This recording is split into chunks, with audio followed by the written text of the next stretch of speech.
জুমাবারে এমন 10টি আমল রয়েছে যা অত্যন্ত গুরুত্বপূর্ণ এবং ফজিলতপূর্ণ এবং সবারই সেই কাজগুলো করা উচিত। তোমাদের 1 নম্বর হচ্ছে জুমার রাতে অর্থাৎ বৃহস্পতিবার রাতে সূরাতুল কাহাফ তেলাওয়াত করা। দ্বিতীয়ত হচ্ছে জুমার দিন ফরজ গোসলের মতো করে গোসল করা। আর তৃতীয়ত হচ্ছে সুন্দর জামা কাপড় পরা এবং চতুর্থত হচ্ছে পারফিউম অর্থাৎ আতর বা পারফিউম ব্যবহার করে তারপরে মসজিদে যাওয়া।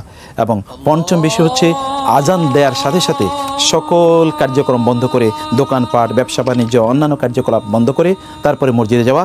ষষ্ঠ হচ্ছে দ্রুত পায়ে হেঁটে সবার আগে মসজিদে যাওয়া এবং ইমামের সবচেয়ে কাছাকাছি বসার চেষ্টা করা। এবং সপ্তম বিষয় হচ্ছে ইমাম সাহেব খুতবা দেওয়ার আগে যতদূর সম্ভব নফল বা সুন্নাহ নামাজ পড়তে থাকা।